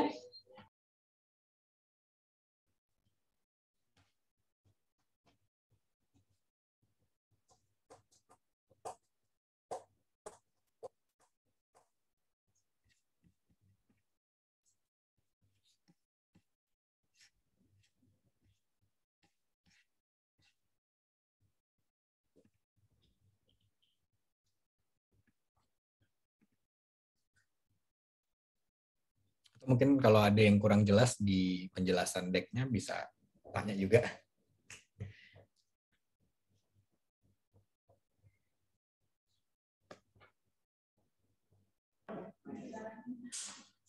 Oke, karena belum ada pertanyaan, aku aja nih yang mau nanya ke Mas Dipraya ya. Kalau dari Mas Dipraya sendiri nih, gimana sih, boleh nggak sih ceritain pengalamannya sebelum sekarang kan Mas Dipraya udah punya banyak pengalaman dan pekerjaan sebagai Chief of Business terus di Growth Center ini. Nah, boleh nggak ceritain sedikit waktu itu tuh karir plan Mas Dipraya sendiri gimana sih awalnya? Oke, thank you, Gabriel. Jadi kalau awalnya Mbak, awal karirnya adalah karena kuliahnya psikologi, jadi mikirnya ya udah lulus dari sini pasti HR gitu. Jadi mikirnya udah gitu tuh, ya udah deh. Dan udah prepare, jadi semester akhir tuh mulai apply pekerjaannya di dunia HR. Jadi konsultan, apply ke company adalah di bagian SDM-nya dan segala macam. Nah, emang ya rezeki juga ya Mbak gitu kayaknya. Tiba-tiba saat udah masuk ke perusahaan SDM itu ada satu klien yang nanya, perusahaan Anda tuh bisa melakukan teknologi nggak buat HR? Punya nggak solusi teknologi? At that time kita nggak punya lah gitu. Cuman ada satu partner yang nggak pernah kita jajaki, tapi partnershipnya udah ada waktu itu. Dan kebetulan teknologi. Terus kan kita punya ini ya, kenapa kita nggak itu aja? Wah, nggak ada yang ngerti tuh. Kalau mau lo aja coba gitu. Dan akhirnya ngobrol-ngobrol, dari situ baru tahu, oh gila ya, ternyata teknologi dalam HR tuh udah secanggih ini ya sekarang. Kok orang-orang pada belum tahu sih gitu. Nah, disitulah jadi jatuh cinta sama teknologi. Intinya dari pengalaman itu adalah kalau misalnya exposure terhadap teknologinya itu udah bisa lebih cepat, tentunya dari awal saya udah langsungnya, oke maunya HR teknologi deh, nggak usah jadi HR gitu. Cuman kan butuh waktu dulu tuh beberapa tahun sebagai HR baru terekspos oleh teknologi. Nah makanya kalau berdasarkan dari pengalaman saya dan pesan-pesan buat teman-teman, sebisa mungkin expose diri teman-teman ke berbagai banyak hal. gitu, supaya nggak buang-buang waktu. Kalau ternyata nyangkut di sini ya udah gitu, dan follow it gitu. Gitu aja Mbak. Oke, terus mau nanya lagi nih Mas. Terus kalau misalkan menurut Mas sendiri dan dari pengalaman Mas sendiri, apa sih tantangan yang paling sulit gitu loh dalam mencapai dalam menjalani karir plan ini dan untuk mencapai tujuan yang emang Mas inginkan? Dan mungkin kendala-kendala dalam keep up sama teknologi itu sendiri, menurut Mas apa nih tantangannya? Oke, kalau kendalanya sekarang, kendala dan terutama sekarang gitu. Kalau terutama sekarang di mana sosial media kencang banget gitu ya. Kendalanya, challenge-nya adalah peer pressure sebenarnya, Mbak. Banyak orang-orang yang mungkin secara belum lulus udah dapat kerja, atau teman-teman seumuran kita posisinya udah apa gitu. Itu tuh biasanya very challenging buat kita, yang membuat yaudah deh gue nggak mikir panjang, di sana ditawarin lebih tinggi gue ambil, atau di sana ditawarin promosi gue ambil, padahal belum tentu itu cocok loh buat teman-teman gitu. Challenge-nya adalah the pressure yang sosial lakukan gitu. Nah makanya nggak apa-apa ada peer pressure, tapi penting buat teman-teman discover dulu teman-teman tuh orangnya seperti apa. Jadi irrespective mau di kiri kanan ngomong apa, Anda tuh udah tahu, enggak, path gue adalah ini, track gue adalah ini, gue akan tetap jalanin. Benar, setuju banget sih aku sama Mas Fitra ya, karena aku sendiri pun mengalami hal seperti yang Mas Raya bilang ya. Kayak awalnya tuh aku dulu pas apply sampai mungkin sesuatu yang emang bukan bidang aku tuh udah cobain aja, yang penting gue dapet. Itu emang social pressure dapat banget sih di situ, apalagi lihat teman-teman tuh semua udah pada dapet kerjaan, kan pasti merasa tertinggal kan. Oke, ini ada pertanyaan nih dari Kak Lukman Feng. Aku bacain ya. Halo, selamat siang Kak Dipraya. Kak, boleh nggak share tips untuk mengikuti online test? Dan biasanya faktor apa aja sih yang menentukan lulus online test? Oke, tips untuk mengikuti online test yang pasti istirahat yang cukup. Karena it will be a stressful situation kan. Maksudnya tiba-tiba kita cuma bisa ngeliat layar, kita harus jawab-jawab, atau kita misalnya masih harus paper and pencil gitu, mesti baca soal dan mikir gitu. Itu kan akan melelahkan gitu. Jadi istirahat yang cukup, karena kalau istirahat cukup badan lebih siap untuk ngejalanin hari yang panjang. Itu aja share tipsnya, karena kalau kita ngerjain online test, again yang tadi saya sampaikan di depan, itu tuh nggak ada jawaban benar atau salah. Dan faktor apa yang menentukan lulus online test atau enggak, itu tidak ditentukan oleh hasil tes teman-teman. Tapi yang menentukan lulus atau enggak online test adalah kebutuhan dari sebuah job. Di job ini membutuhkan orang-orang dengan hasil tes yang seperti apa. Karena tiap tes kan beda, tiap job beda-beda tuh. Ada yang butuh orang kreatif, ada yang butuh kita nggak butuh orang kreatif, kita butuh justru orang yang sangat nggak kreatif supaya prosesnya tetap dijagain gitu, nggak mau yang terlalu liar misalnya. Jadi online test tuh nggak lulus atau enggak online test itu balik lagi Mas Lukman, itu ditentukan dari sebenarnya kebutuhan jobnya. Jadi kalau misalnya ternyata kita nggak lulus online test, ya berarti di job tersebut atau di perusahaan tersebut memang kita belum sesuai dengan kriteria. Kan sama aja kayak PDKT sama calon pacar gitu ya. Ya kita PDKT dulu, tapi ternyata nggak cocok, ya masa mau dipaksa gitu kan. Nah, sebenarnya jadi konsepnya sama tuh. Perusahaan nyari kandidat sama kayak perusahaan nyari pacar gitu, sama kayak kita nyari pacar. Jadi kita PDKT dulu, kita cari tahu, ternyata nggak sesuai nih sama ekspektasi, ya nggak usah gitu. Oke, gimana kalau Lukman kira-kira udah menjawabkah pertanyaan dari Kak Raya? Thank you. Oke nih, thank you Kak Raya. Oh ya, mau ngingetin juga nih buat teman-teman, kalau misalkan tadi kita udah mention kan di awal, bagi partisipan yang aktif bertanya dan aktif dalam webinarnya akan mendapatkan kesempatan untuk karir klinik. Itu tuh dimana kalian bisa ngobrol-ngobrol sama HR kami, HR pilihan kami untuk bicara tentang kuliah, pendidikan maupun future karir. Jadi buat teman-teman yang masih mau bertanya, boleh banget nih. Siapa tahu kan menang kan untuk karir kliniknya gitu.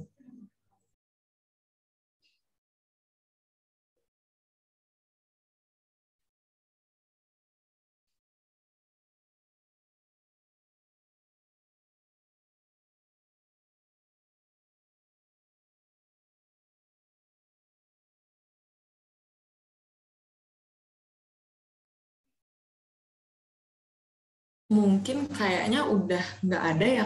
Oh ada nih. Ya. Ini ada pertanyaan dari Sabila Cantia. Aku bacain ya, Kak. Pertanyaannya, selamat siang, Kak. Izin bertanya. Jika ada seorang konten kreator yang nyatain kalau personal branding dengan menjadi diri sendiri yang apa adanya tanpa membentuk image lain, apakah itu merupakan personal branding sendiri atau sebagai konten kreator ya? Dan kesamaan atau perbedaan personal branding dengan image apa ya? Thank you. Oke. Yang pertama, jika ada seorang content creator nyatain personal branding dengan menjadi diri sendiri,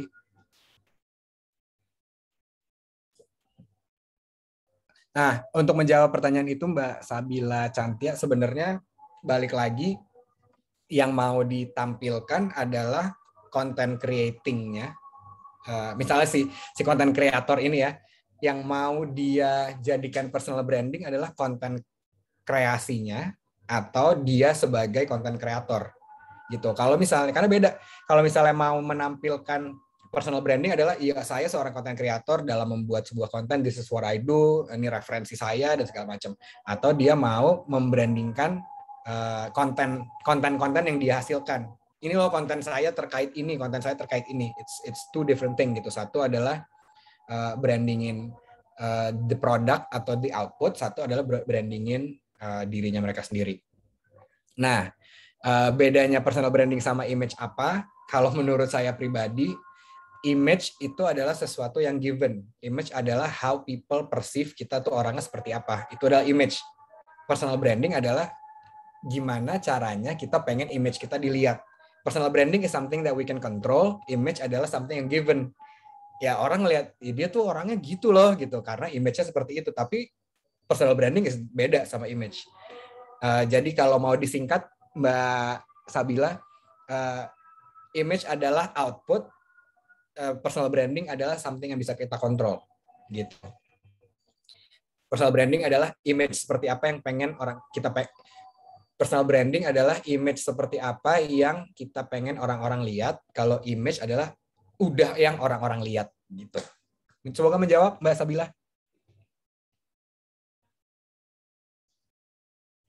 Oke, ini ada pertanyaan dari Mas Dias nih, Mbak. Aku langsung jawab aja ya. Oke.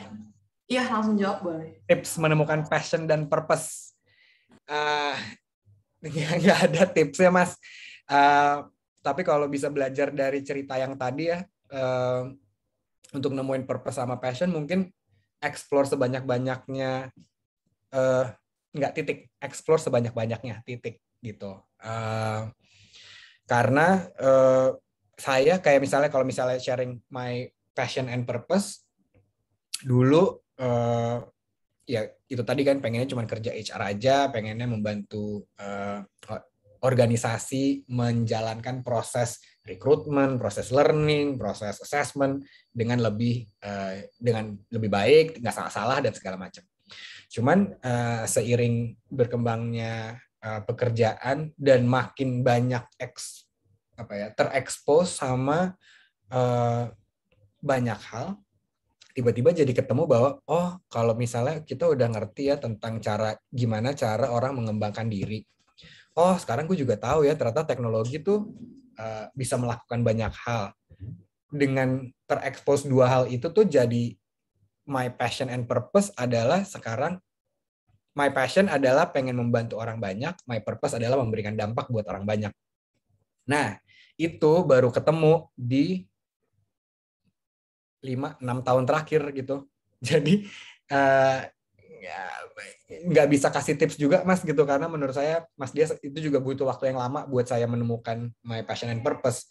Tapi based on my experience, kalau boleh kasih tips, perbanyak aja eksplorasinya sedini mungkin gitu. Karena kalau balik lagi dengan makin banyaknya terekspos, makin terinspirasi, dari situ kita jadi tahu kita cocoknya di mana, atau ternyata gue ternyata punya ya kesamaan perspektif gitu, ternyata gue punya ya kesamaan tujuan gitu. Nah itu bisa terjadi kalau teman-teman banyak belajar, banyak membuka diri, banyak mendapatkan informasi gitu. Ada pertanyaan lagi Mas dari terakhir nih dari Andri Dwi. Oh, masih masuk terus nih pertanyaan tadi. Oke, Nah, aku dari Mas boleh Andri dijawab. Ya, boleh jawab dulu yang Andri. Kita cuma kurang dalam self development. Bagaimanakah cara membrandingkan diri sendiri secara sopan sesuai budaya ketimuran? Sebenarnya dari statementnya Mas Andri aja tuh udah sebenarnya udah gampang, Mas. Kalau mau membrandingkan diri, Mas Andri udah kasih guideline sendiri bahwa harus sesuai dengan budaya ketimuran. Ya udah itu aja Mas yang diikutin. Bahwa budaya ketimuran tuh misalnya ya apa ya budaya ketimuran belajar misalnya atau melakukan sesuatu gitu, bukan yang ini maksudnya Mas Andri tuh ini ya, misalnya budaya kebaratan tuh yang party terus, yang pantai-pantai, yang alkohol-alkohol gitu ya. Nah, justru itu sih justru jangan begitu Mas Andri gitu. At least kita udah tahu sekarang kita ada di budaya mana, kita udah tahu yang acceptable buat orang-orang dengan budaya kita itu seperti apa, itu aja yang dijagain gitu. Mungkin itu aja kali tipsnya ya, Mas. Oke Kak, ini ada lagi dari Ahmad. Boleh silahkan dijawab. Boleh. Untuk di posisi dunia pekerjaan sekarang lagi banyak perusahaan yang membutuhkan sudah berpengalaman daripada yang fresh grad. Skill apa sih yang perlu dikembangkan buat fresh grad yang tanpa harus belajar lagi? Kalau skill ya teman-teman, udah pasti skill yang berhubungan sama dunia yang tadi saya sampaikan ya, dunia digital atau yang membutuhkan kreativitas. Itu skill yang pasti akan kepake gitu. Mau di industri apapun, orang butuh dibikinin konten, orang butuh iklan dan segala macam, sama orang butuh developer gitu ya. Kalau untuk skill-skill yang nggak harus belajar lagi, yang teman-teman perlu adalah kemampuan untuk belajar lebih cepat, yang namanya learning agility. Skill apa lagi yang perlu teman-teman miliki adalah creativity, inovasi gitu. Itu skill yang kan nggak ada pelajarannya, teman-teman harus melakukan aja. Nah, untuk teman-teman harus melakukan aja itu, balik lagi baca, nonton gitu, ngobrol sama orang, karena banyak kok pekerjaan-pekerjaan yang nggak selalu membutuhkan hard skill tertentu. Ada beberapa pekerjaan yang justru membutuhkan soft skills gitu. Kita nggak terlalu perlu nih orang-orang yang jago coding, tapi kita butuh orang-orang yang komunikasinya bagus gitu. Nah, jadi yang perlu diingat adalah nggak semuanya is about hard skills. Ada beberapa pekerjaan yang membutuhkan soft skills gitu. Jadi mungkin bukan cuman meningkatkan hard skills-nya aja, Mas Ahmad, tapi juga mungkin mulai bukan mengembangkan ya, tapi mengetahui your soft skills itu seperti apa, dan kebutuhan jobs yang Mas Ahmad pengen tuju itu secara soft skills kira-kira butuh apa sih? Mungkin itu aja yang bisa dijadikan acuan gitu. Semoga menjawab Mas Ahmad. Oke, ini kira-kira ada yang mau bertanya lagi? Kalau misalkan sudah tidak ada yang mau bertanya lagi, boleh kita masuk ke sesi berikutnya ya.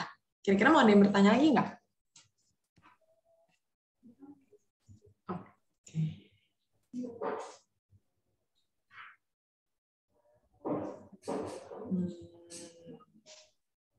Ya udah, kalau gitu kita lanjut aja ya Kak ya ke sesi yang berikutnya. Setelah tadi Q&A, semoga jawaban-jawaban dari Kak Diptra tidak hanya membawa informasi ke orang-orang yang bertanya, namun kita semua yang mendengarkan webinar pada hari ini. Lalu sekarang momen yang ditunggu-tunggu nih, yaitu pengumuman dari pemenang karir klinik. Setelah tadi saya dan tim Job to Go memantau keaktifannya. Satu dari kalian yang berhasil mendapat kesempatan untuk mengikuti karir klinik adalah Mas Ahmad, yang tadi pertanyaan terakhir sebagai pemenang. Untuk Mas Ahmad, silahkan DM Instagram Job2Go ID, Job2Go ID ya, dengan mengirimkan bukti screenshot saat mengikuti acara. Lalu untuk teman-teman juga jangan lupa isi link absensi yang sudah tertera di kolom chat ya untuk dapat sertifikasi. Oke, sekarang untuk sesi berikutnya ada penyerahan plakat. Operator boleh dibantu untuk penyerahan plakat.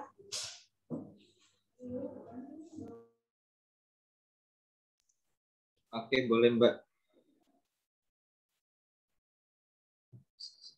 Mungkin teman-teman di sini yang sudah hadir boleh banget dong untuk on cam dulu sebentar karena kita mungkin mau ada sesi dokumentasi sebelum acaranya selesai.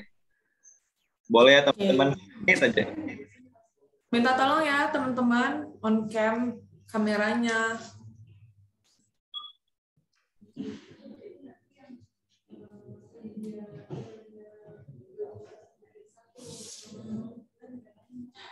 Di sini boleh teman-teman on cam semuanya. Cuma 1 menit aja kok, nggak lama-lama. Oh ya, mau ngingetin lagi buat teman-teman khususnya mahasiswa UMN yang pengen banget dapet SKKM, boleh banget kok diisi link yang aku udah share di chat box tadi. Lumayan SKKM-nya, biar nanti nggak pusing nyari SKKM, oke? Oke, on cam dulu boleh semuanya teman-teman. Oke, nggak semua nggak apa-apa deh. Ini ada 2 slide. Slide pertama pokoknya aku nggak tahu kalian ada di slide berapa. Pastikan berikan senyuman yang terbaik. Oke, karena ini mungkin akan di-share ya di IG-nya CDC Women, mungkin nggak tahu juga sih. Oke, 1, 2, senyum. Mantap. Tunggu sebentar ya.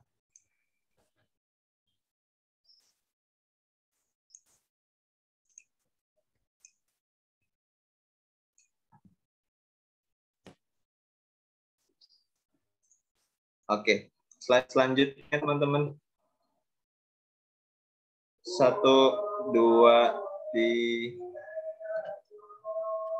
Oke.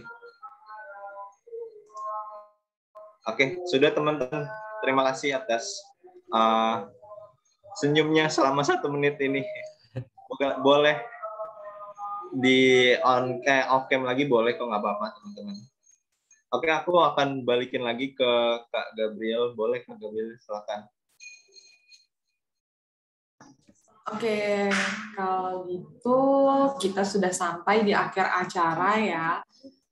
Semoga, oh ya, untuk mahasiswa UMN, ingetin lagi nih, jangan lupa mengisi link evaluasi untuk poin SKKM. Dan untuk partisipan, untuk mendapatkan sertifikat, jangan lupa isi link absensi yang tertera di kolom chat ya. Tibalah kita di akhir acara, semoga rangkaian acara ini bisa membantu teman-teman semua untuk lebih matang lagi dalam mempersiapkan karir di masa depan dan juga dalam mempersiapkan self development dan personal branding. Sampai jumpa lagi di Job to Go Virtual Job Fair yang akan diselenggarakan pada bulan November mendatang dari tanggal 11 sampai 21 November. Selamat siang, terima kasih untuk waktunya bagi Kak Adip Raya yang sudah sedia sebagai pembicara dan juga teman-teman semua. Thank you semuanya, selamat siang. Terima kasih semuanya, have a nice day. Terima kasih semuanya.